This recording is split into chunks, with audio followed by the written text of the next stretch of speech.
There's an estimated 38 million Americans living in poverty. And with the recent global events like COVID and now inflation, this number is sure to rise. So today I wanted to talk about how I work to improve my financial situation and how you can too.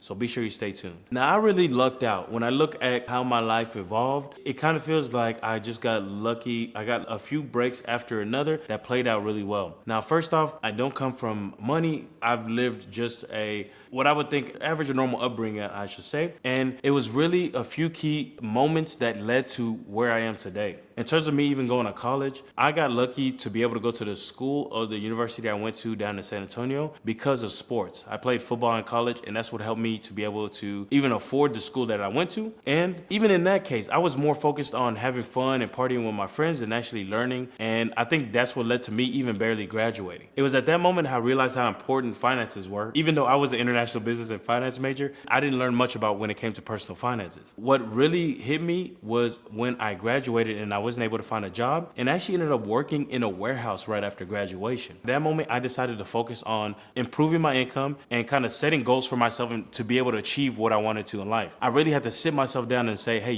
what do I want to do in my life? I took even a piece of paper and I wrote down all these different ideas I had of what I could see me doing in life and what would make me truly happy. And I started just working little by little towards those goals and doing whatever I thought would help me achieve that exact goal. And that's kind of what this video kind of hits on. Once you've set some goals in mind of what you want to achieve, I think that some of the topics I'm going to touch on in this video are things that if you implement them, you're going to start seeing it's kind of an easy roadmap to follow that's going to help you. Maybe I should say easy. I should say easy to understand roadmap to follow. That's going to help you really be able to improve your income and make sure that you stay out of poverty and be able to see your income improve until you get into the wealth builder category. Now, the first thing you want to do is you want to start by implementing the 50-30-20 rule. So what is the 50-30-20 rule? This is the budgeting technique that involves dividing your money into really three categories. You want to kind of split your money into these main categories. The first one is going to be needs, which is 50% of your income, and that includes things like housing, utilities, groceries, transportation, etc. The other tranche is wants, and this is 30%, and this is things you want that you feel make your life more enjoyable, but that you could technically live without. Example is kind of like if you go to Starbucks every day or whatever, or maybe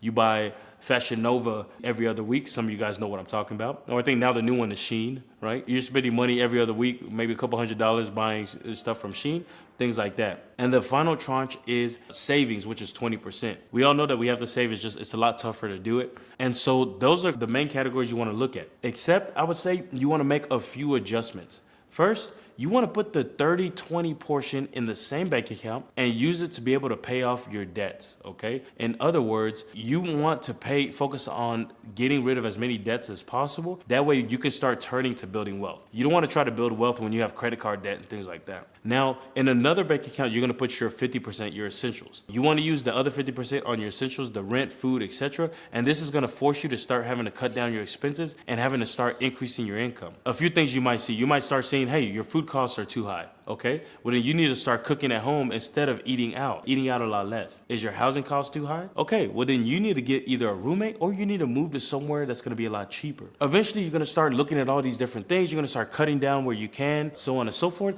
And then you're going to start realizing, whoa, I've lowered my expenses as much as I can. And what do I do next? The next thing you want to do then is raise your income. And I know it's easier said than done, but there's a few things you can actually do to get that done. You want to start looking at, can you learn new skills, or can you find side hustles that you can start to do to be able to bring in extra cash? I kind of look at, whenever I talk about learning new skills, when I actually got my license, I used to be a stockbroker and a financial advisor. Now, when I got licensed it's called FINRA, but it works with the SEC, so I can actually do it because you have to be licensed to be able to buy and sell securities for other people. Once I got licensed, I saw that my income was able to increase, right? I got licensed to be able to trade stocks for investors, and then I became the financial advisor, and that's where I kind of saw the biggest income jumps. You don't need to go to a 4-year university to do it. There's trade schools out there, right? You can get into tech, you can get into carpentry, even transportation. I've heard stories of truck drivers making $100K plus per year. So those are kind of how you want to look at it. You really want to dial those things in, right? You want to focus on decreasing your expenses as low as possible and increasing your income as quickly as possible. Now, we'll be honest with you guys. This will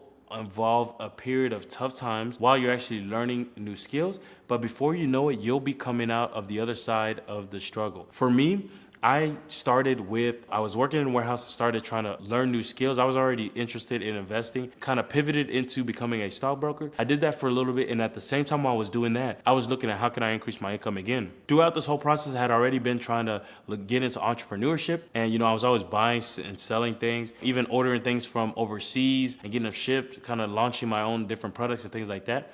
And I kept going with that while I was a stockbroker, and then eventually I kind of quit my job and just started full-time into entrepreneurship. And so that's kind of the process you want to follow, is learn new skills, right? Try to see what you can do to increase your income, but at the same time, you want to make sure that the money you have coming in is well spent. And that's the part that people really miss. So I hope you found value in this video. If you're interested in knowing how much you should be paying for your rent, check out my other video here on just that topic. I'll link to it right above here. Alrighty, but that's going to be it for this video, guys. Also, check out my Everyday Finance Academy. I'll link to that down below as well. The Everyday Finance Academy is where I break down exactly how you go about how to improve your credit, how to learn how to invest, how to be able to buy your first home, all these different topics that we touch on, all for less than $1 a day. So I'll link to that down below as well, that you can check out too. Alrighty, so I appreciate you watching, and I'll see you at the next one.